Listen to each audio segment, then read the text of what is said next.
Bang! Yeah, 713, don't step in this league, throwing rocks at the backboard. Living our dream, better dribble to the three, take the shot, here a cash short. And we don't even care what you say, we ain't scared of the hate, get a win in this last board. Stand in the paint, but it clear out the way, hit the court with the black force energy. Every single week on a killing spree, you kidding me? You talk about winning with the epitome, you better be talking with peace, and we locking the key on them. Know that it's rocking with Ryan and Dante, the drip guy with beyond the gossip, the topics we talk on a pop, and we conquering the obstacles that we cross as a team. Shot from the seats, we the Rockets like Elon. It's the H-Town Run Down. Let's get started right now. What up, y'all? Welcome back to another episode of the H-Town Rundown and the Rockets Round Robin. This is your boy AD, and I got co-hosts in the building. We got Coach Dante in the building. We got Ryan Diamond. I am subbing in for Preston as it was his birthday on Friday, y'all. And you know, he had to let his hair go, let the hair blow in the wind, and you know, get a little taste of the liquid courage, and you know, do some adult things. He's finally growing up, y'all. He's being an adult for the first time in his life. So let's, you know, happy birthday, Preston. And we are also joined by the great and not so great AK Kennedy, Rocket Propaganda, and also Rockets Round Robin. And of course, we got the one and the only Chris Gorman in the building from the Rockets Round Robin as well. Y'all go ahead. And everybody, how's everybody's Sunday going on this wonderful day? Beautiful. It's going cool, man. Just had to get these animals off the grill, bro. Man, hey, ain't nothing like being a carnivore, man. Jurassic World is coming out. New Jurassic World is coming out, so yeah, they based it on me, by the way, bro. I thought they based it on Gilgis Alexander, the Gilgisaurus or whatever. That sounds like a lame name, dog. Yeah, that's what they call them. It sounds like a lame movie. When you put anything OKC Thunder in it, it's bound to become lame. The Gilgisaurus, bro. You haven't seen that ad? No, for good reason, bro. I have not. I don't be watching a whole lot of TV, bro. So. But it's already done got scrapped. That's the reason why. Not my algorithm. Yeah, corny team, dog. Hey, but we are continuing the success or failure series with Preston. Started last week talking about the players. Was this season a success or a failure? I think, you know, everybody's in agreement that it was a successful season based on, you know, before the season, nobody predicted the Rockets to even, if they were to make the playoffs, it was going to be as a play-in. And then them being a second seed and taking the Warriors to 7 games. So people are, you know, I think we're all in agreement that this was a successful season. But we need to talk about Ime Udoka, AK's favorite person in the world. No, I still love him. And we also need to talk about favorite after Draymond. And we also need to talk about Raphael Stone. And how did he perform during the season? Because there was a lot of talk during the trade deadline that the Rockets were going to make a move. And they stood pat. So, you know, I just want to get y'all thoughts on, you know, what are y'all thoughts on the Rockets season so far? And what are y'all thoughts about Ime Udoka and Raphael Stone? I think that AK is really, really, really too far gone for not liking Ime Udoka. I think that Ime Udoka. Who said I don't like Ime Udoka? I love Ime, bro. Like what? I just hold him accountable for. You love him like Nia Long love him? No, he loves him like Josh Giddey. Wow. Like Josh Giddey, like people your age. And I think that you kind of look like him. Just FYI, just a little bit. You gonna call him Ryan Giddey? Why? Because we're both white. Y'all got the same nose. Oh man. But look, I think that Ime Udoka was great. I think that we would have never gotten to where we were, and I think that we would have never gotten that second seed. I think that his rotations they started to get better after All-Star break. I mean, especially putting in Şengün and Adams together was probably the best decision he could have made. I don't think that we would have even gotten to 7 games or even made the playoffs without him. I think if we didn't bring in a coach that wasn't Udoka, I mean, if we brought a coach in that was like Nick Nurse, I mean, who all was available during that time again? It was Nick Nurse. It was either him or I think Udoka. Kenny Atkinson was also Kenny Atkinson was available at that time as well. Coach of the year, right? and Frank Vogel was another guy too. I think Ime Udoka was the best option for us. Yeah, He definitely instilled a lot of discipline in these young players, and we saw it this year. I mean, JG, trying to get to the basket, JG being consistent. The amount of discipline that he definitely instilled in these players showed this season. Yeah, most definitely. Now, the accountability portion wasn't always, equally distributed, but for the most part, Ime Udoka gets an A from me because you can't be second seed in the jungle, which is the Western Conference, and taking the Warriors, who was our absolute worst matchup. We still took them to 7 games in the playoffs, regardless of how it ended or how it looked. The results are still the results. Now, where I have my issues with Ime is his reactive nature of coaching. Now, he's a defensive first coach, and defense by nature, it's innate that it's reactive. However, you can still be proactive in some ways, in some facets. And Ime Udoka is not necessarily coaching ahead; he's coaching from behind. I.e., when he takes out Steven Adams, when they start doing the hack of Adams, like instead of standing pat and being like, nope, he ain't going nowhere. Now you lose the game because of that move, because of that one little move. And you only had 50 seconds left for them to do that. So it's stuff like that. And a lot of that happened throughout the season too, where he was very reactive instead of proactive with his rotations, with his schemes, with his adjustments. Obviously, you adjust when you see something wrong, but when you can see that something can be wrong, you want to kind of get ahead of it. Like one of the things, for example, is in the first quarter, every game you can bank on it. First quarter, every game we start off moving the ball a little bit. Other team make an adjustment, all that ball movement dies. Like that. It just dies because Ime's like, all right, cool. Scrap what we just did in the first quarter that looked good. They made an adjustment. We don't know how to adjust it properly. So Fred VanVleet, Alperen Sengun, pick and roll, broccoli offense. Clockwork. Or Dylan Brooks, go post up. I think Dylan was posting up on his own. That communist offense was for him. I keep telling y'all. I love me some Dylan Brooks, but that Udoka was like Tom Thibodeau. Well, we wouldn't beat the Celtics if it wasn't for the Dylan Brooks 10-3 game. Let me say this, what we not gonna do is bring up one game of an 82-game season. It was a big game. It was one of the biggest games of the season for us. And guess what? If we would have lost that game, we still would have been a 2 seed. So, if you wanna look at it in totality, that game didn't mean much in the grand scheme of things. It's just, I just think that was a big game, especially that 3-game stretch where we beat the Cavs and the Celtics back to back to back, because that showed us what we're truly made of. You think that if we hadn't done that, guess what, Ryan? Guess what? Where are Cleveland and Boston right now? Out. And home. So that's why I say Cap. Not to diminish anything that Cleveland or Boston did. That's just me saying that, in sports, man, you can't just take one isolated moment and extrapolate a season or outcomes and all that. It was a cool moment. It was nice that we did it. Obviously, we all happy that it happened as Rockets fans, but at the same time, what did it really mean in the grand scheme of things? Yeah, it shows you what your potential is, but did you reach your potential like that this season? Yeah. Well, with Udoka, I think the biggest thing is the culture. If we don't go through and bring up the culture that he's brought, I'm a big believer that there's championship coaches and there's rebuilding coaches. I think Udoka, we could obviously say that maybe he's not a championship coach. He may be, but so far the jury's out, in my opinion. You're right. Jury's still out. Yeah, that's where I'm at.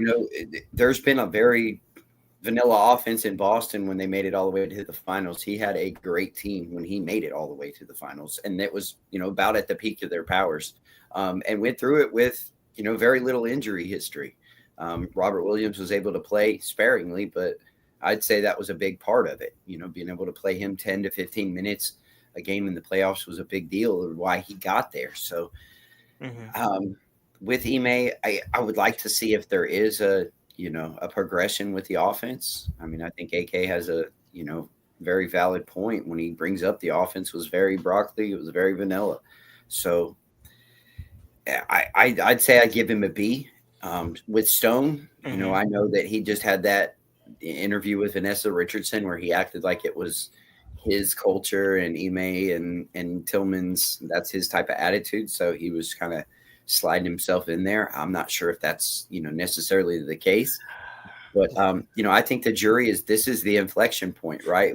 Every place that they said that they were going to go to, phase 2 was going to be playoffs. We saw the playoffs, and we can rate every one of the players as we saw them in the playoffs, and we can rate Ime Udoka. You brought up the lessons that he had in those games. Yes, now the jury will be out whether or not he can find a different way to attack in the playoffs next season. So he still will have that opportunity in my eyes. And so that kind of really all that matters. Right. So I would say that as far as the veterans, those maybe, he leaned on those a little bit too heavy. And now we might have a little bit more questions than we have answers when it comes to the core 7. Which may be a big deal, coming into this offseason. I felt like we could have found out a little bit more about Jabari Smith in the playoffs and found out a little bit more about Reed Shepherd. I know that sounds, odd because we just didn't see him in the regular season. Well, that's a knock on Ime Udoka. That's not a knock on, a front office. He was there. He was available. If he was more prepared, Cam Whitmore probably could have been an option. If it was up to me, Cam Whitmore would have been a great option for Golden State. They didn't be able to match our athleticism, and we didn't have any power to match that athleticism with them. So I felt like there were some options that he kind of left on the table, some crumbs that he just knocked off that he probably could have picked up. And so I would grade him a B and wait and see. So we got a B from Chris. AK, what grade would you give him? No, I'm gonna give him an A. I'm gonna still give him an A. Ryan, still give him an A, but an A minus. A minus. Yeah. B from Chris. A minus from AK. Ryan, what you got? A. Dante. Oh, I got an A. I mean, just because of, like the mess he came into. I mean, us growth at 41 and 41. I mean, let's be honest, any coach like Kenny Atkinson, Frank Vogel, any coach outside of AK favorite coach would have been a better choice. Hey, careful, bro. Stephen Silas was. Any one of those coaches would have been a better coach than him. But we are not going down a diatribe. Do you think that Nick Nurse, who didn't even make the play-in? Nick Nurse is overrated. I mean, Nick Nurse did. I'm just say that Kawhi Leonard was just that great. Not even that. I agree with you. But you just said that any coach would have been better. What would have been better than Silas? Would have been better than Silas. Yeah. Hashtag anybody. Hashtag anybody would have been better than Smiley. But I'm gonna say this: Nick Nurse was carried by Fred VanVleet, Pascal Siakam, and Kawhi Leonard. Yep. Especially Kawhi Leonard. People looking at, and I'm gonna keep going because we need to move on. Looking at what Fred VanVleet did in the playoffs for the Rockets, look at what Pascal Siakam is doing right now for Indiana in the playoffs, and look at what Kawhi Leonard was when he was in Toronto. And the reason why I say what he was because he can't stay healthy to save his life, and he played well in this playoffs too for the Clippers. But it's just the fact that Nick Nurse was carried. Let's be honest, he was carried to a title, the championship coach, and he got a lot more hype than what he should have gotten. But again, Nick Nurse would have been a better option than Coach Smiley. And my point on Ime Udoka, because I'm gonna give Ime a B plus. I'm gonna split the pig. I'm gonna give him a B plus. Just based on now, I feel like this year coming up is a make or break year for Ime Udoka. This is a year that if you don't do something better than, and I'm not just saying, just make it to the second round. With the talent on this roster and whatever they do in the offseason, you should be able to make it to the Western Conference Finals, bare minimum. And I know injuries play a factor. I know a lot of things can happen. They may cause, changes. But as the team set out going into the season next year, the goal should be Western Conference Finals or better, or finals. And again, people saying in the comments, everybody's saying, oh, he only trusts the veterans. Well, guess what? JG is considered a veteran now going into year 5. Alperen Sengun is a veteran now going into year 5. Jabari Smith should be a veteran going into year 4. Tari Eason should be a veteran. So all of these guys that we've been drafting over the last few years, you're saying he only trusts veterans. They're all veterans now. So you should be able to trust your full roster with Cam is going into year 3 with Amen. And then you got Reed going into year 2. So that's a funny comment. But I in defense of Stone, I would say that Smiley was here to do or did what he was here to do, right? Like he's just a guy to stand there and look crazy. CD. And, I mean, really and truly, and lose games, right? Like so, and that he did.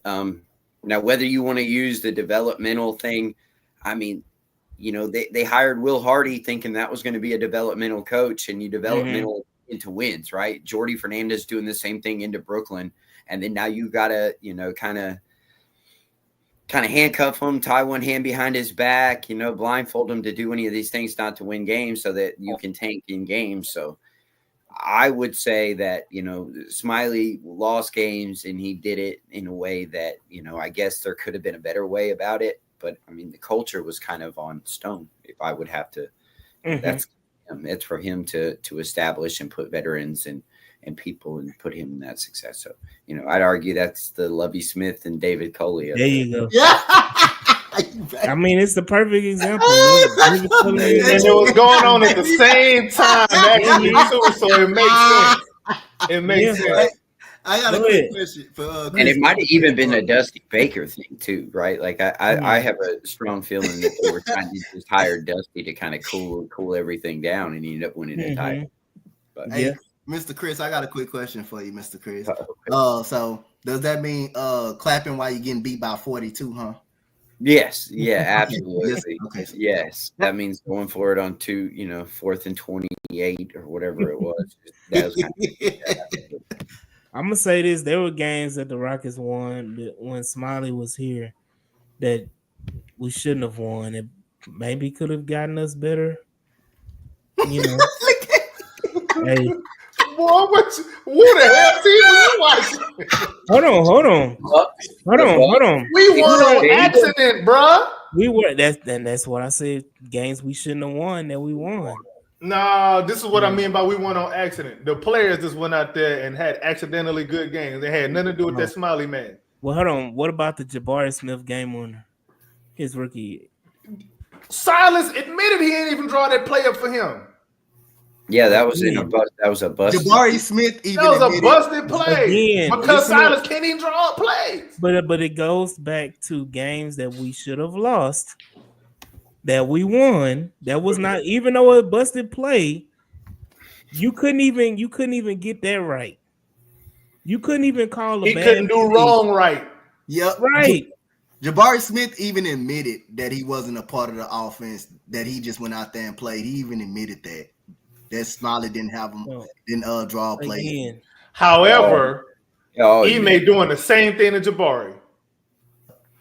I gotta dock him for that. Man, He's doing the same thing. I have a point on Jabari. You know how they say that Reddick talks about Dalton Connect's not really able to read like what the play. He'll tell him right in front of him what the play is, and then he'll just bust out and go the wrong way.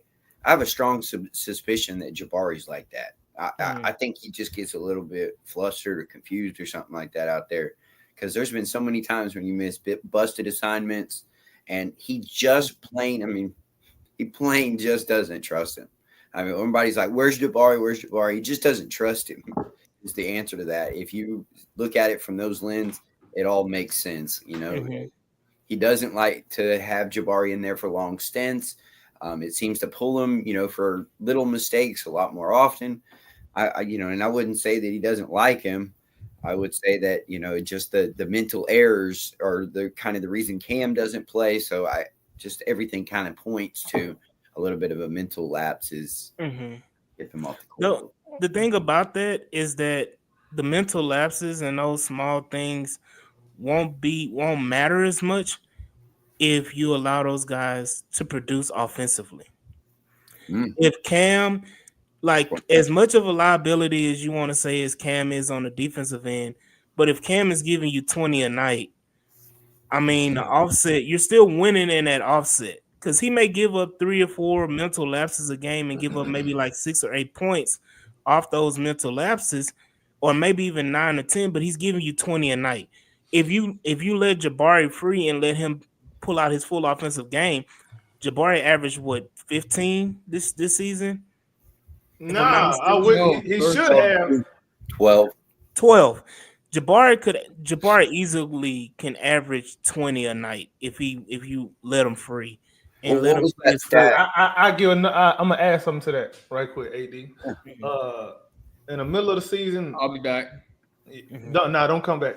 But in the middle of the season, I was saying I had mentioned something about the offense, bro, and Ime Udoka's approach to the whole thing. So I noticed that. Okay, I get it. You pride yourself on not turning the ball over a lot. I get it.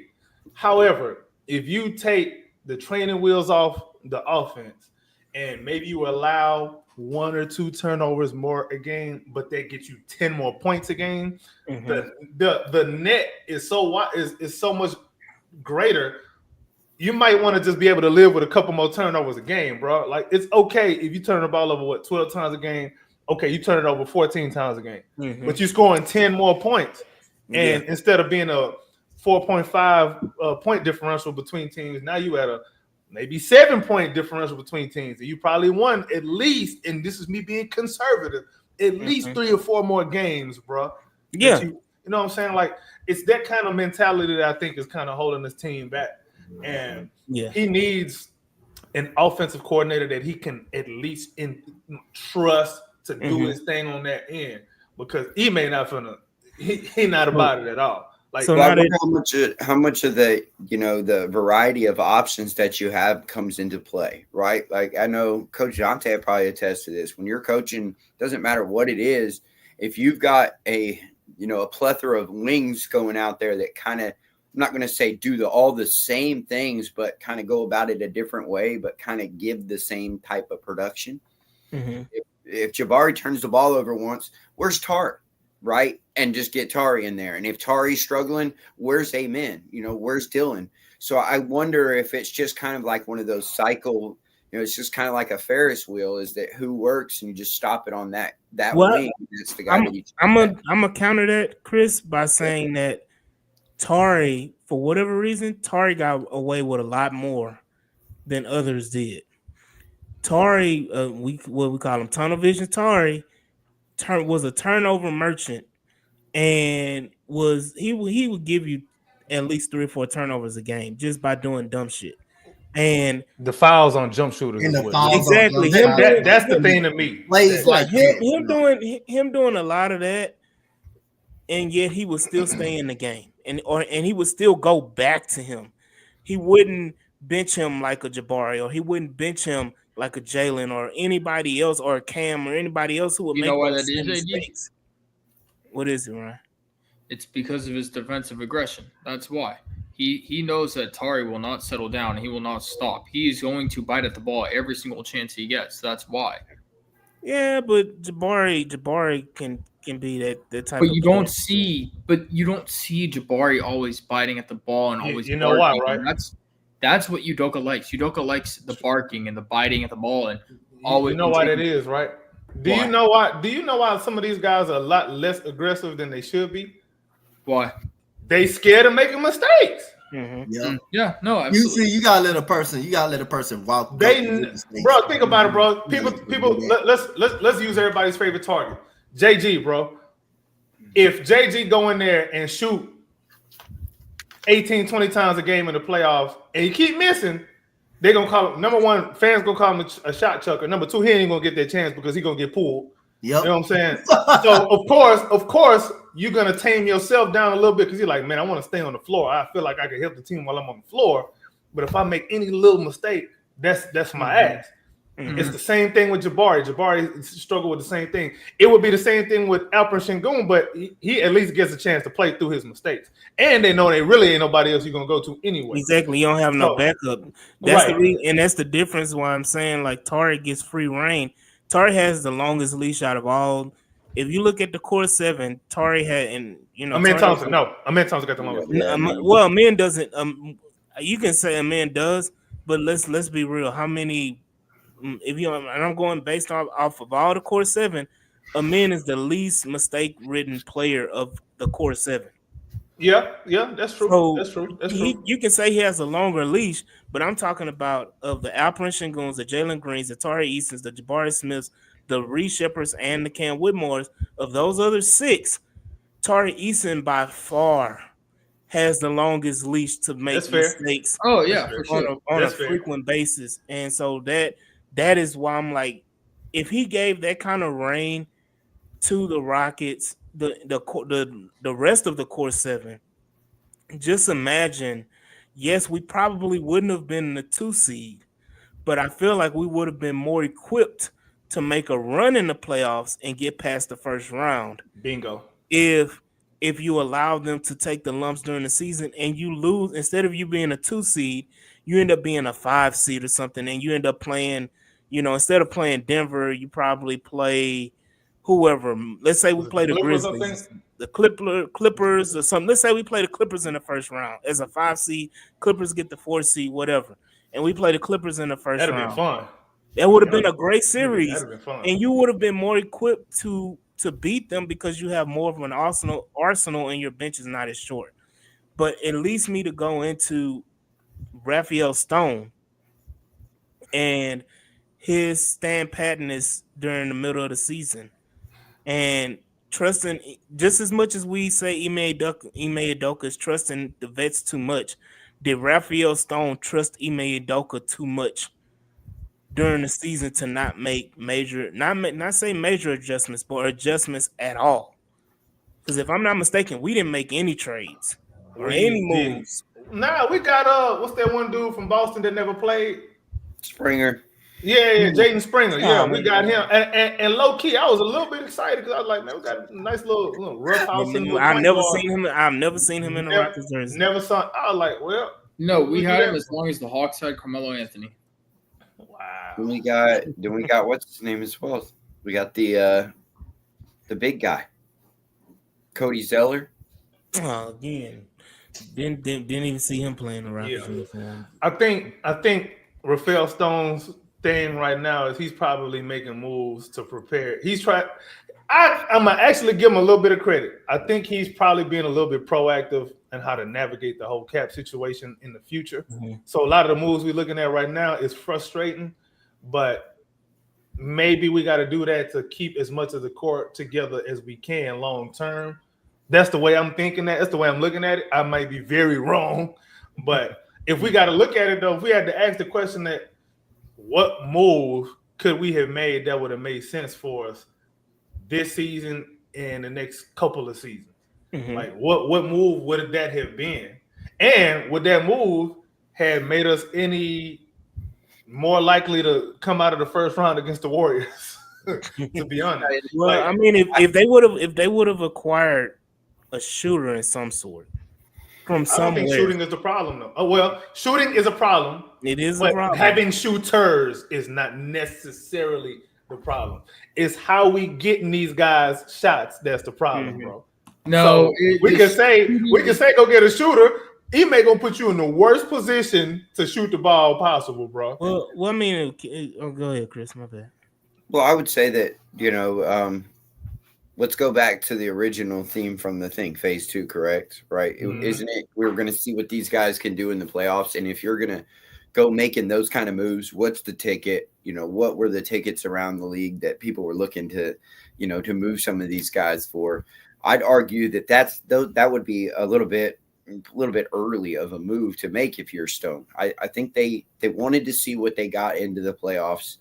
Now, and like you said, when are you going to take the training wheels off that are Fred VanVleet and Dylan Brooks? Like when are you going to bring that money off of the books and start kind of letting, similar to like what Timberwolves did with Conley kind of, losing a little bit of the reins and kind of taking a step back, taking less money and allowing Edwards to make more mistakes, which he did last year and this year, and start to really kind of take over as a lead ball handler and a lead guard, with a little bit of help. But I'm glad they didn't make moves. I was kind of arguing with it because we're always going to be a prisoner of the moment, right? Like we want to make up a good playoff run, but by him not making moves, now we still have the 10th pick coming up into this draft. We still have Reed Shepherd. We still have Cam Whitmore, which I'm sure that if we were talking about one of these type of moves that was more of a veteran shooter, Cam Whitmore might have been on the board based on what we had seen in this regular season. So we still have all those pieces. The expiring contracts are all guys that have been here and we kind of gave them their shot, right? The Tates, the Holidays, the Landells. They're not going to leave for anything. The Jeff Greens of the world, the Adams, we figured something out. So it's like we can go to them at the end of the regular season and there would still be expiring contracts. So I don't feel like we have lost any of the, we haven't lost any of the ammo. The ammo's still in the shed and I'd rather it be there. And we know what we know rather than say, hey, we made it to the second round and now, we might have gotten a little bit more data, but, we should have looked at it the whole time from the macro view, like Stone was saying. We need to see what these guys are. They're going to sink or swim into the into the playoffs. Yeah, and then I'm fine with that approach. Yeah, because it goes, it's very consistent with how they've been speaking really since the phase 2 thing started. Like, right.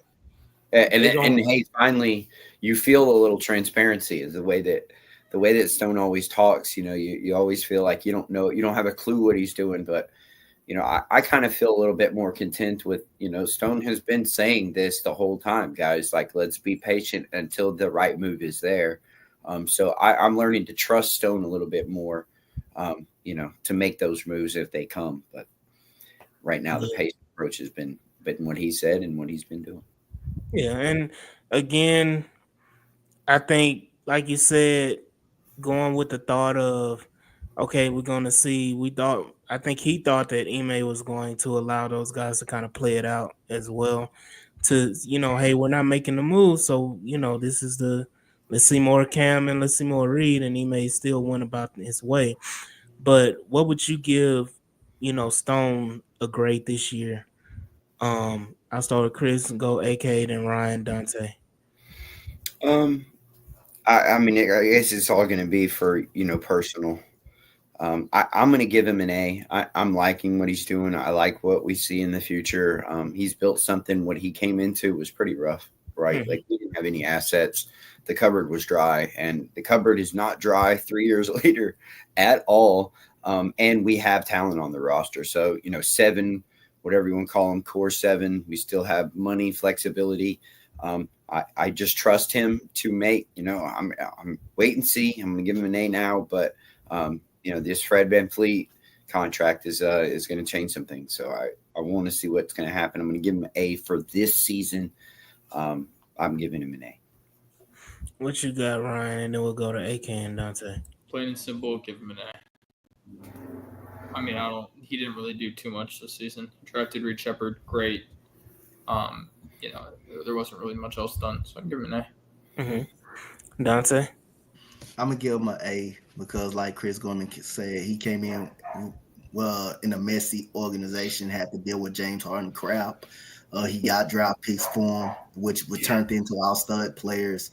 Basically, he had to build through the draft. With no money, he basically just had to do everything through the draft, especially when he made Doka Kane. We had the money. We got Fred Van. Did end up getting Fred VanVleet, who's been a good leader. Dylan Brooks, who's been solid.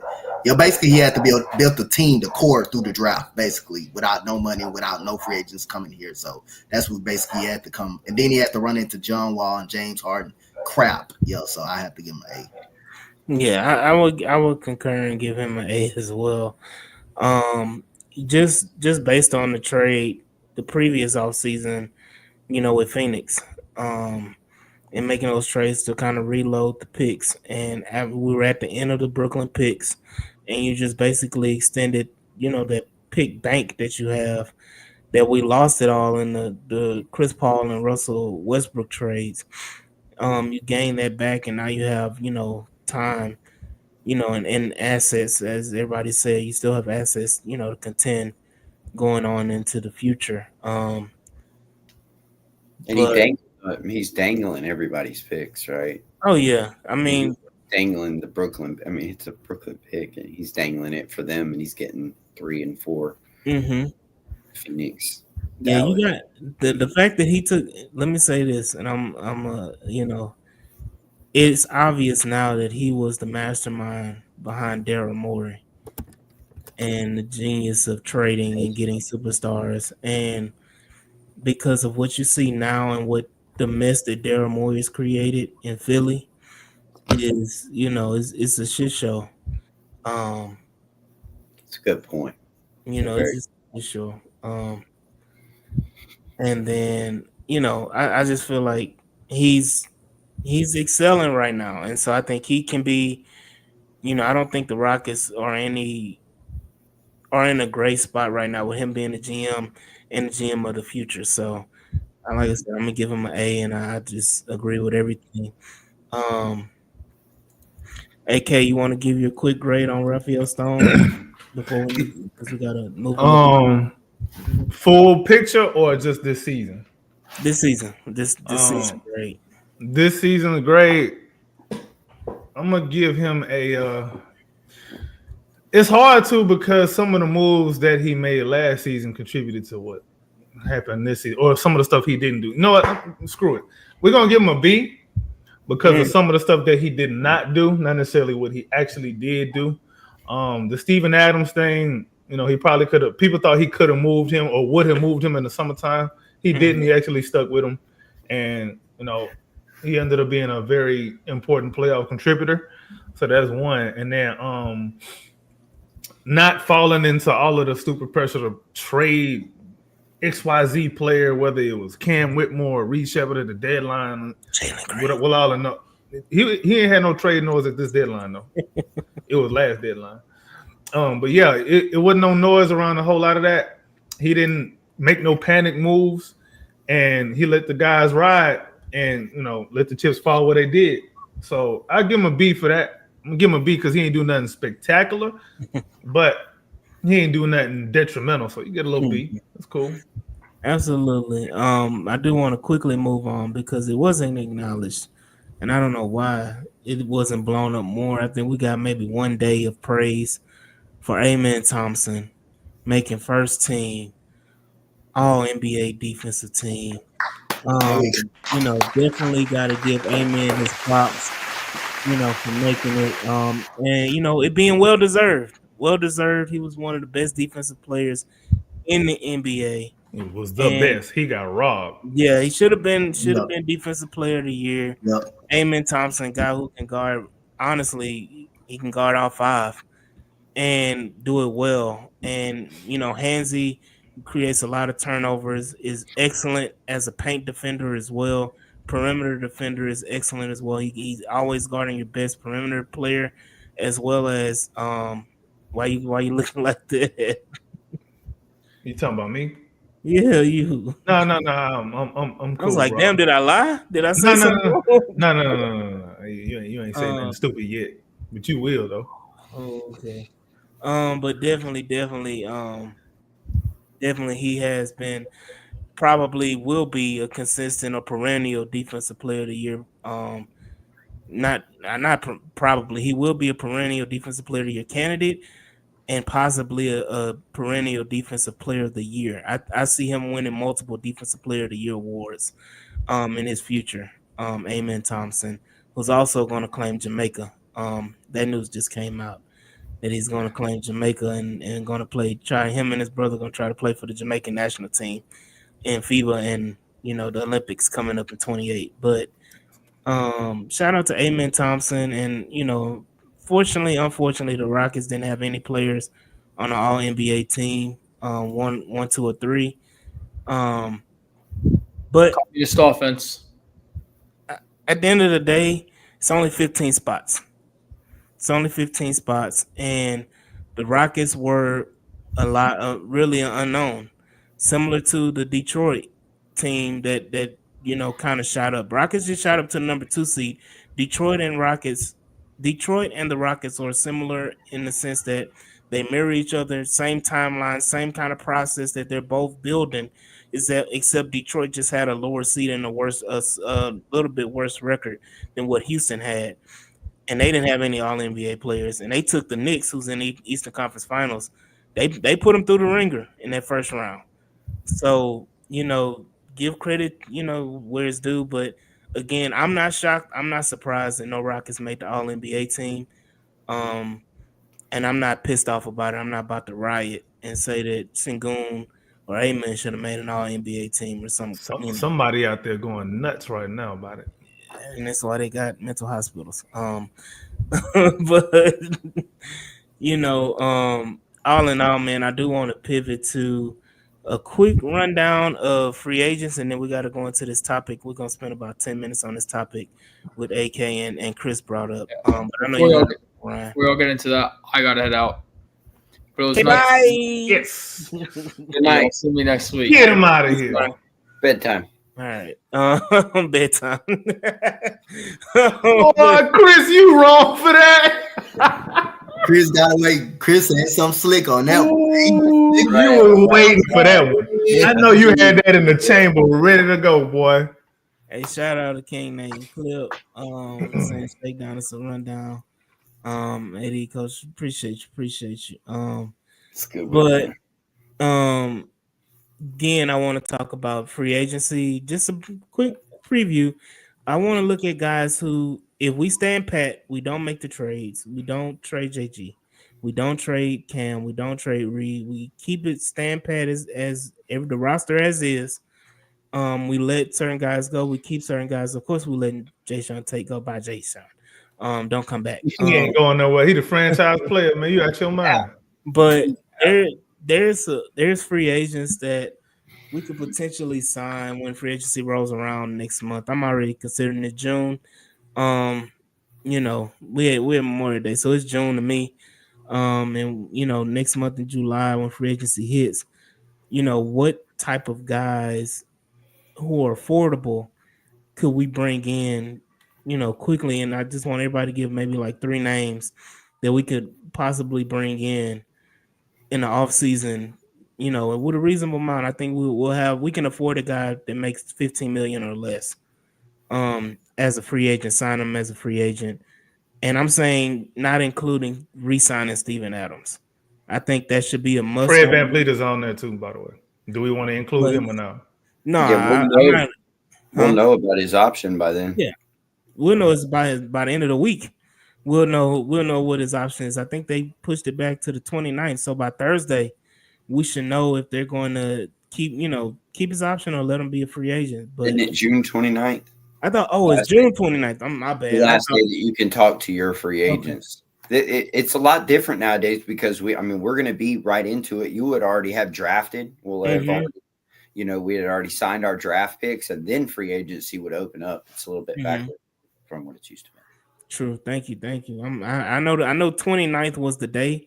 I just messed up the month. Like I said, I'm already in June. Yeah, I feel you. But definitely, I'm gonna give 3 players. I'm gonna say, and it may be 3 players that everybody wants. Luke Kennard is a guy that I think would definitely benefit the Rockets as a sniper shooter. That he can come in and make things happen and be instant offense. Dennis Schroeder is a point. I think that we need a backup point guard. I know we have Reed Shepherd, but I think Reed is more of a 2 than a point. And I think we need somebody that can actually control and run the offense outside of Fred VanVleet. And then the last one I have is Malik Beasley, again, who was a really sharp shooter for Detroit. And so those are my 3 guys that I think can come in and be instant gratifying players. Go ahead, Dante. You got 3? Yeah, I got the same two that you got, but I got the third one will be Karis LeVert. I mean, and plus Dennis Schroeder brings some defense, bring a lot of good defensive. He's a good defensive point guard. If a lot of people don't know, only reason Reed Shepard probably didn't play a lot because you making threes on the other end, but you giving it back on one end. You giving it that all you've been giving. That's why he kind of played himself out the rotation, but. With Dennis Schroeder coming in, he's a very good defender, very good improved shooter as well. He's an improved shooter as well. And he can get to the basket. He's very, very quick on his feet getting to the basket. So he provides scoring and on some good quality minutes on the defensive side. And, Luke Kennard, a sharpshooter, someone that you can that can really move without the ball. And that can actually shoot. And Karis LeVert, when he's healthy, he's just a flat out scoring machine. So Karis LeVert, it's the same two you got, but I'm gonna add Karis LeVert. I have Karis LeVert as my third. Ooh, AK. Yeah, I'm probably gonna go a whole different way. I'm looking at just solid rotation guys. Precious Achiuwa is one guy I think he'll provide a skill set that we don't necessarily have. And he can still come in and play a little bit of that Ime Udoka ball. He'll offensive rebound. He'll defend a little bit out in space. And he can catch a lob. Something that we need a little bit more to that same degree is Gerson Yabusele from the Sixers right now. But he can three. He can hit the three. He can hit the three ball. I think he'll be a good outlet for drivers, a good spacer for Alperen Sengun.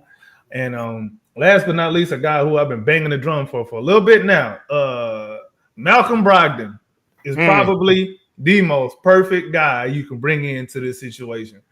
He's from Boston too. He played in Boston with him. He already has comfort level with Ime Udoka in the offense. He can run the offense by himself. You can run a lot of that garbage you run with Fred, except it's probably going to look a little bit better because Brogdon is bigger, number one, better shooter. He can defend too. Brogdon he's not a hijacker neither. Like he won't hijack the offense, but he'll do exactly what the coach asks him to do. And I think he complements just about everybody on the roster. Whoever you can play him at 1 or 2, sometimes a 3 if you're going a little bit small on the perimeter. So yeah, I'm a big Malcolm Brogdon guy, man. Chris, what you got? Ty Jerome.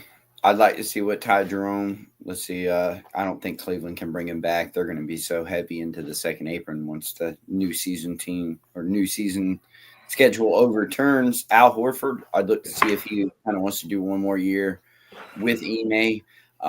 Give us a stretch big, somebody that can kind of stretch the floor for maybe some of them other lineups and still play big enough to play offensive rebounds.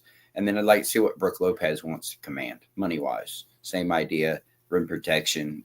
I'm looking for somebody that can stretch the floor as a big or, come in and knock down some shots like Ty Jerome. I know in the playoffs that might bring the ticket down. Check in on some of the, the lower tier free agents. Y'all brought them up, the Schroeders, see where they kind of land, and the Beasleys. Yeah. Anybody that kind of gets very underrated. Very underrated. About time. Question for you, Chris. Yeah. Do you trust Horford or Brook Lopez actually come in and rebound? No. But rebounding is one of the areas that we are just fine in. So if you were to play him with Steven Adams, you would look at something where you would have Bari at the 3, because I'm wanting to lean in more to the Bari at the 3 stuff. It's a mismatch. So if we can, kind of play big but still stretch the floor and allow Bari to play at the 3, whatever that iteration looks like, those are the type of things that I want to do. I want to kind of play a little bit bigger this year and stop putting Amen at the 4 and those type of things. So I noticed we got worse when we did that, and nobody want to talk about it because it's like taboo. But we're not gonna go there. But we also did very well when Bari was in at the 3. They can call the double big all they want to, but when he played with Tari, same type of situation. When he was in there with Steven Adams, and not Sengun, same type of situation. When he wasn't having to play all those big guys. Oh boy, here you go. Hey, You said not Shingon. I'm We're gonna gonna say send this. prayers for you and your family, bro. I'm gonna say this. Ryan had a player that he loves, that he admires with his whole heart. His That cousin. his restricted free agents, who's a restricted free agent, Josh Giddey, is a guy that he would, absolutely love. He thinks he's a superstar, and he thinks that he should be, a 30-something million player a year, type guy. Let us know you're going to say that. See, But there's a name that I wanna bring up, who is a former Rockets legend, who helped us survive through the Smiley years. That is a free agent that has a. If you say Dacian Nix, I'm gonna shoot you. No, we already got Dacian Nix. Is back. Yeah. Hold on, wait. We keeping him again? I'm sure. Man, there's a lot of talent there. He's a lottery talent. Nah, Rafael Stone. I said B. No. No, the guy that I'm naming. We're knocking that down to a C, bro. No. The guy that I'm naming is KPJ. Oh, honestly, I'm not even. He wouldn't play. Nah, I'm thinking about it. Capella. You said what? I thought you were going to say Capella. I don't know. Capella wasn't here during the Smiley years. Capella was already gone. Let me tell you something, bro. All the stuff Doc Rivers was letting KPJ get away with, and I was watching the Bucks because I still cover KPJ a little bit. His leash gonna be about as long as this toothpick. Under Ime, nah. You can't even come. If you come with a bad edge up, you're not getting in the game. Told you that's why Cam Whitmore didn't even play. I told you ever since he opened his mouth in that game versus Yeah. And this is the reason why I said we could get KPJ for the low. Like his player option is 2.3. So I mean you can get him for $3 or $4 million or something. And it wouldn't hurt you financially. And again, him and Ime had a affinity for each other. Ime's opening press conference, he talked about KPJ, and then a week later he was beating on that girl in the hotel in New York. Yeah, they wouldn't bring him back though. PR would be too much. You got a better chance of bringing back PJ Tucker. I don't know. I'm not opposed to bringing back. What about I think the league made the Rockets release KPJ more than the Rockets wanted to release KPJ. Well, they didn't release him. They traded him to OKC. Or traded him or whatever to get him away. And OKC, released him immediately. So it was just the NBA wanted him gone. And they kind of made sure that I don't think the Rockets really. I think they were I think they were forced into it because I feel like Rafael Stone and Ime Udoka love KPJ way too much. I believe that too. I believe he would have if he would have been a survivor on this team if he didn't do what he did. I believe he was a big fan of him. Yeah. But I do want to. He can still hoop. I mean, just basketball wise, he can hoop. He a little stupid, but he can hoop. Yeah, and he's a better defender than what people give him. Yeah, for sure. Matter of fact, some of them possessions that Dylan Brooks used to hijack, if that's KPJ, I'm fine with it. This is probably better outcomes. Yeah, because KPJ can play make. Dylan Brooks, yeah, absolutely. But I do want to touch on this topic. Okay, that AK and Chris had in our chat about would you take Minnesota right now, who's been to 2 Western Conference Finals? Would you take their timeline right now, or would you take the Rockets timeline, who's extremely younger, has a lot more talent outside of just one man, which is Minnesota is Ant-Man and a lot of role players and an old Rudy Gobert and kind of old Julius Randle? Would you take the Rockets timeline? And that's a factor too. Would you sign? I think is Julius Randle a free agent? Yeah, he is. Funny enough, he's got player option. He got play option. Would you make a play for Julius Randle? But that's another topic. We can talk about that later. We can talk about that. I'm not opposed. I wouldn't be actually opposed to that. But go ahead. I just want to go on. AK, you proposed it. Yeah, so I'm gonna let you talk about it. I just wanted to set the table and let you go forward.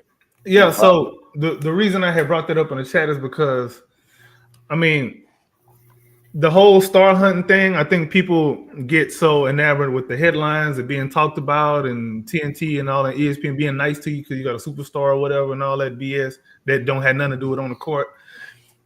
I think when you look at Minnesota's situation, I mean, you got to ask yourself after they traded Cat, obviously for cap reasons, they traded Cat. All right, you got Julius Randle who got this play option now, but you got to look at your prospects now from between now and the next couple of seasons because when can Ant opt out of a player deal? Can't remember when it is, but he just resigned, so it'll be a couple of years before he can opt out. Yeah, like what are no, they building? He doesn't have like an opt out in his. He doesn't have a player option. Oh. He'll just be an unrestricted free agent till 29-30. Okay, cool. So okay, that's 4 seasons then. So let's say or 4 or 5, whatever that thing. I'm gonna say 3 seasons because dudes can come out and be mad and be like, give me a trade. So I'm looking at it like this. Okay, everybody would love to have Ant-Man, but if you was to trade for Ant-Man, you're gonna be in that same Ant-Man situation that he just leaving right now. That's something that people don't really consider. They just, we got this pretty new toy. I don't got nothing to play with it, but it's there. Like, we got to be a little bit smarter about that. On the Rockets, however, they don't have an Edwards type of player. They don't even have an All-NBA player at all. They do have an All-Star. Now, we were the second seed. You know, the draw that we had in the playoffs wasn't as favorable, but I still think we overachieved to a bit, and we have a plethora of ways that we can get better. Like you look at Minnesota, they got the guy, but how can they even get better? Look what is happening with OKC and the Timberwolves right now. Yeah, they had the one little blowout. You wouldn't put your life on Minnesota beating OKC in that series. None of y'all would. And if you say you would, I'll be at your funeral. I'll probably piss on your grave too. But anyway, but yeah, so that's something that we got to think about. And I'm not necessarily being totally negative and saying we can't go and trade for a superstar. I'm just saying, when we trade, if we were to trade for a superstar, how much sense does it make?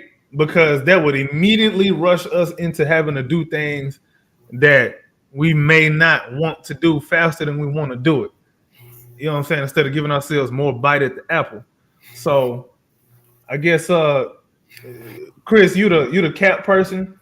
Like, if Minnesota was to get better, how in the hell can they get better in a way that makes sense to where they don't have to rush their timeline more than they already have, as opposed to the Rockets? And I know the Rockets got to pay Tari and Barry coming up soon. And if Alperen Sengun makes an All-NBA team next season, well, it's the Supermax. But he on a 5-year anyway, so that ain't something we even got to tackle too much. But let's say Amen Thompson make it somehow, some way. Amen has already cleared one of those thresholds. There it is. First team all defense. So if he makes an All-Star team and then makes an All-NBA team, it's over with. Yeah. So that's the kind of stuff that we got to consider when we be making these little stupid trade machine scenarios. So Chris, what's your thoughts on all of that? I know I went on a little bit. The only good thing I would say about the Anthony Edwards contract and how the team building around it is when he signed it, right? He is at the perfect time to sign it. He has signed it. It's kicking in this year. The cap will increase within this year. And so now he is locked in for them for the longest amount of time at the littlest amount of money. By the time that it actually hits the maximum value of it, which is in the 5th year, the cap will have risen so much that he won't be making but under 24 or 25% of the cap. So his max value has now decreased maximum. So what they can do is, I think I've been talking about this mostly all year. I felt like they were going to make a play at Kevin Durant using the Randall, using the McDaniels contract. But the McDaniels contract is actually a pretty good contract. It's around 23, 24. So, and he's playing his way into it, right? The playoffs, McDaniels has been a lot better than he was during the regular season. And when I was making and arguing this point, same thing with Randall. So the Gobert contract is the big one. are at risk with the stipend rule. They do have a pick in this year's draft. After that, they have to wait in order to trade any kind of picks down the road. So they're in that position to try to use that pick or another pick down the road to get multiple picks to try to get off the Gobert deal. So what you're saying makes sense. If Randall accepts that player option, then they're going to simply just run it back. The easiest and the most simple thing is to run it back. Where I think Minnesota has a lot of Rockets area with it is I'd see the McDaniels contract as the Bari and Tari contract about perfect to me. The problem with is you can pay those wings, those 3-and-D wings. You can pay them that contract. You can pay 2 of them that. I don't think you can pay 3 of them that, which would include Dillon Brooks, and he makes around that same. So if we could get Jabari and Tari on that same deal, that's what I would kind of look similar to if I was Stone. And the other one would be the Fred VanVleet, Conley. If we could match that contract, Conley didn't make as much money as we gave Fred VanVleet in his early years there in Minnesota. He made good money. He made $30 million a year for a 4 or 5 year period.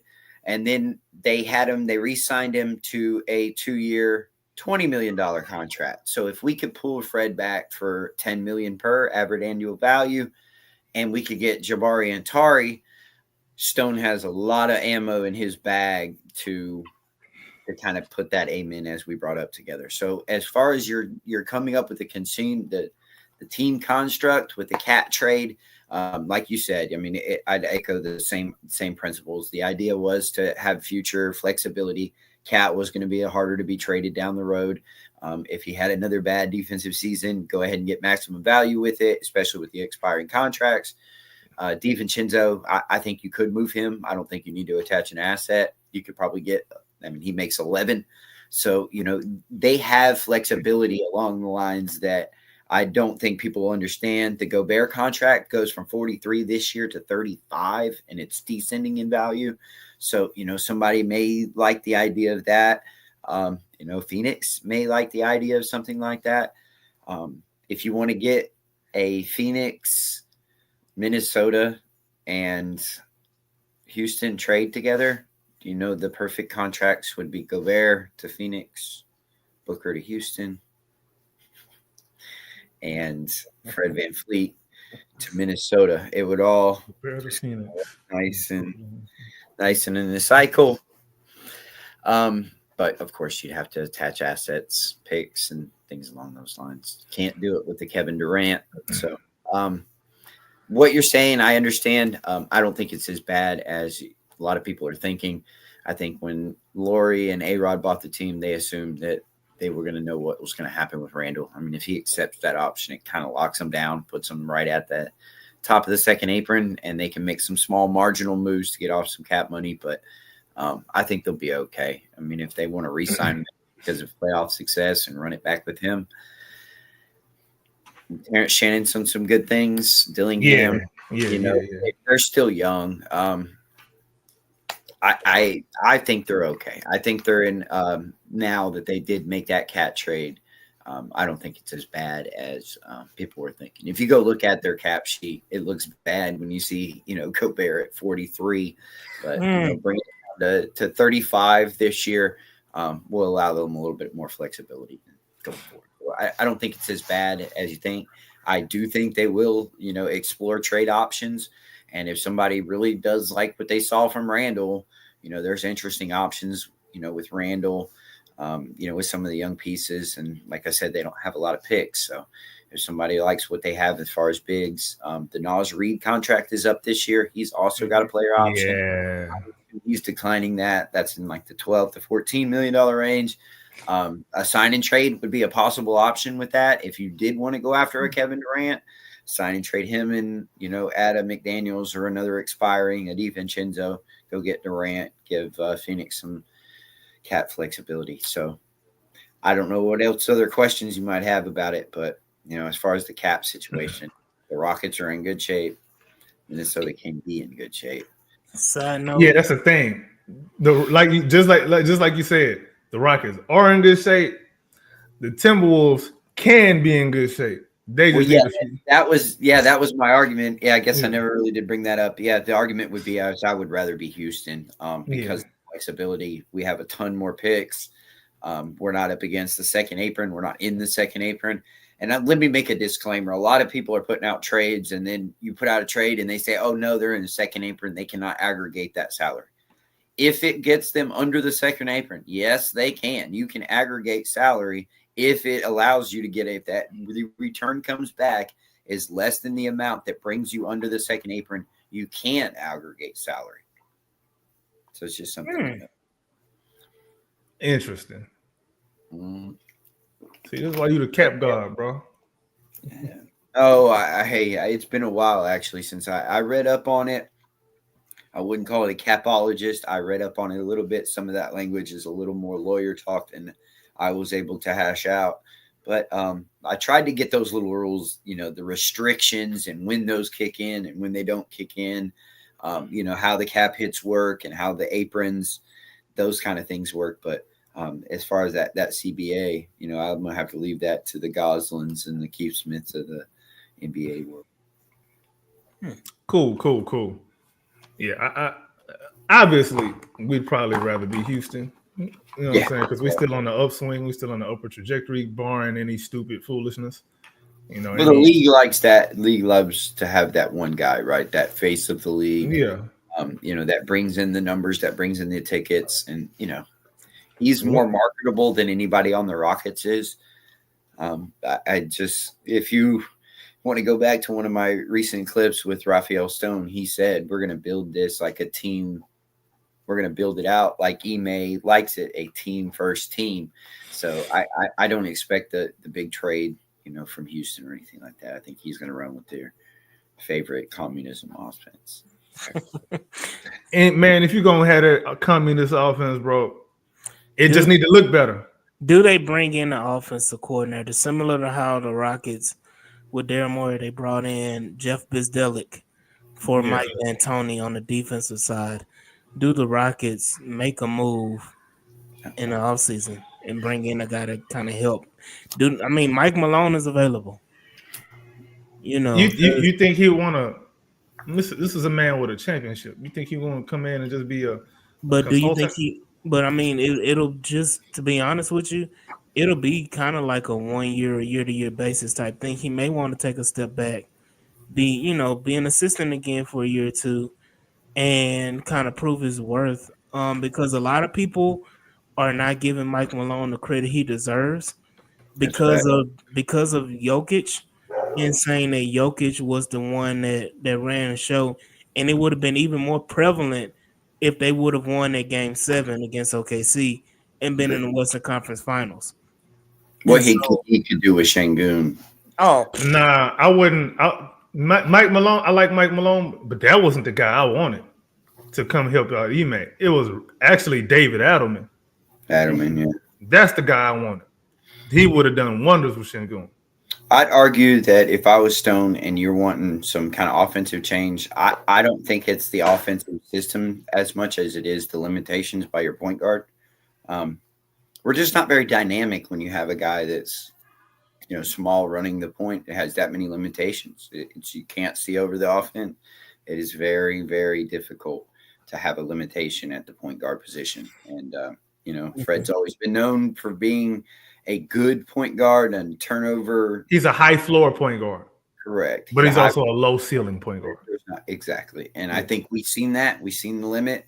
And if you want to see a change, I think Stone needs to take the club out of the bag and trade.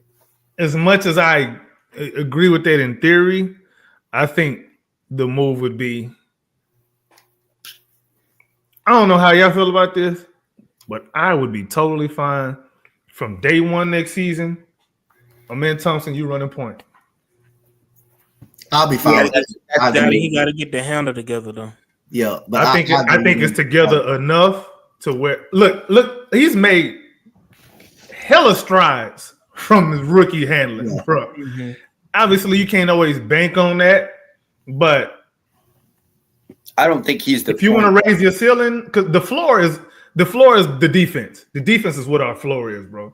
offense is where we need to get more creative. We The can ball- afford to. Sorry, my bad, bro. My bad. What? Go ahead. Hey, let me make this point. So I got it Yeah, down. All yeah. handling duties would be handled by Amen Thompson, Alperen Şengün, and Jalen Green. You don't need to have, if you're going to have, well, yes, if you're going to have a dynamic point guard, give him the ball. Cade Cunningham's of the world, the Luka Doncic of the world. We don't have that dynamic stuff, but you just need to have enough ball handling, enough passing to make it work. With those three, it works, and it gives you positional size. Yep. Hey, guys, I got to go run practice. I'll see you. I appreciate you. All right, Clip. All right, Chris. All Appreciate right, you, brother. Clips. Thank you, guys. For sure. Thank you. Yeah, I agree with that. I think what that would probably do too is it kind of forces Ime to do different things. If you got in that scenario, I mean, you could easily have Cam in there and let him be your dynamic shooter who can also attack and transition.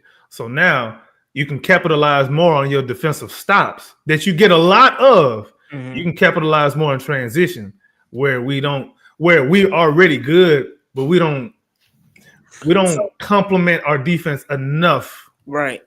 This the problem. This is the thing that I really want to see, but I don't think he would ever pull the trigger, is that if you make that change and you have, you have Amen as the primary point, primary ball handler, primary guy running your offense, would he ever move Fred to the bench? Because imagine Fred running an offense on a bench unit would be a better ideal, to be honest. Exactly, and that's why I think that it would have to take some convincing, and I just think you have to trust it, because if you put Fred in a bench role where he's running the offense and he's kind of guiding a Cam Whitmore coming off the bench, and he's guiding a Tari Eason who gets out of control, and a Reed Shepherd, and that would make you a smaller lineup, but it would help the development of those three guys with Tari, Cam, and Reed coming off the bench, them having a leader kind of leading the charge offensively and helping putting them in the right spots. But I do want to address this, and then we can call it an episode. He said, question for the panel, was the second seed this year our floor or ceiling this year? So I'm a little confused on the question. Are you talking about just this year, or are you talking about going forward?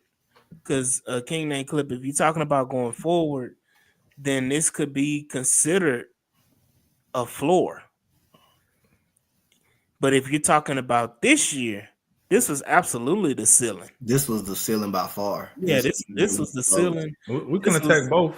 Yeah, this was a 3-story house ceiling. Yeah, for sure.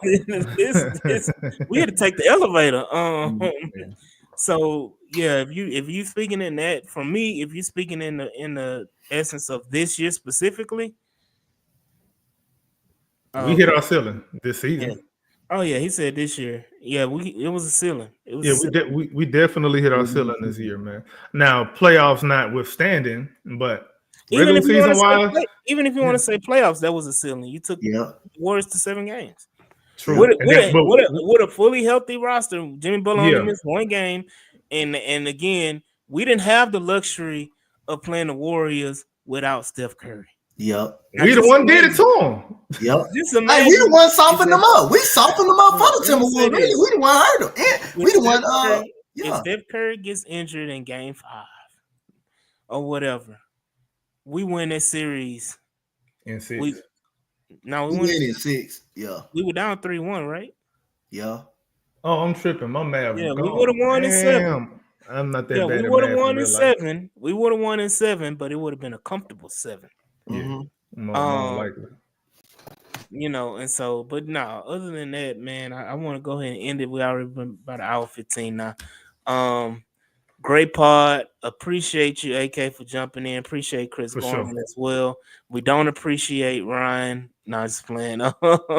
Shout out Ryan for jumping in and being a part as well. And shout out Dante, co-host of the podcast. I'm just a fill-in. I was very, very mild-mannered today, if you didn't notice. But shout out to because we went talking Texans. That's why. No. Just happy birthday, Preston. That's Preston's birthday gift. That didn't go crazy on the pod. Because I've been fighting for my life with my nephew, who's an avid Rockets fan. Me and him been going at it for the last 2 months now. He said I don't say anything positive about the Rockets. That's a fallacy. Even I don't agree with that, bro. So I think you just see it how you see it, but I don't think you're necessarily negative. No, again, my expectations ain't everybody's expectations, and that's fair. Yeah, and that goes for players, coaches, and the whole organization as a whole. I was here and alive, unlike Ryan, when the Rockets won those 2 championships. I was present, and I was old enough to remember those games when they won those 2 championships. I was alive when the Astros won their 2 championships. And again, I'm just for people that watch the Texans podcast, I am just of I would say an asshole about the Texans as I am about the Rockets, because I expect results. I expect greatness. We draft the Texans drafted CJ Stroud number 2 overall. He's a great player. I expect him to lead us to a championship. Jalen Green was drafted number 2 overall. He's a great player.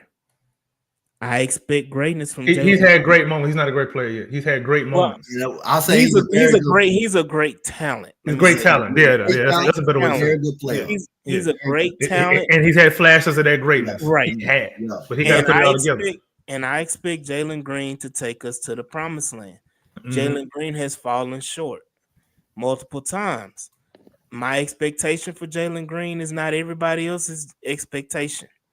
My patience is short because, and I'm gonna say this: we've seen NBA windows open and close like that, and again, we may see the Nuggets window closed. This may have been the Nuggets' last opportunity. It is, and their window just opened 2 years ago. So we can say that the Rockets window opened this year. I disagree. Do you think it's next year? Yeah, you know why? I think the window actually opens when them contracts for Alperen Sengun and Jalen Green kick in. Yeah, that's next year. Yeah, so that's when they're gonna kick in. That's the way I'm looking at it. When you start having to pay your building blocks, that's your window. Yeah. Hey, this is funny. Ryan was in the sack when we had back to back. You sure he was in the sack then? Hey, but now it's been 30 years, man. It's been 30 years since the last Rockets championship. So I went to the parade. Yeah, that's how old I am, dog. Look, I still got the VHS tape. Damn. So yeah. You still got a VCR, bro? I got it up. We speak in 1990. Some of y'all in the chat. I gotta dust it off. I don't know if it still works. It may still work. It ain't been touched in about 10, 15 years, but it may still work. You sound like somebody's old wife. But anyway.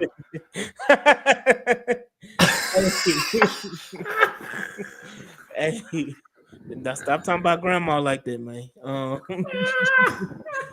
But definitely great episode. Shout out everybody in the chat. Shout out to Right at 200 watching us live. We appreciate y'all all for joining in for this great episode. Again, happy birthday, Preston. Hope you enjoyed it. Take 2 shots from me. But again, man, it's been a great episode. We will see y'all next week on another pod when we're talking about a lot more going on. We'll see y'all when we see y'all, man. Peace.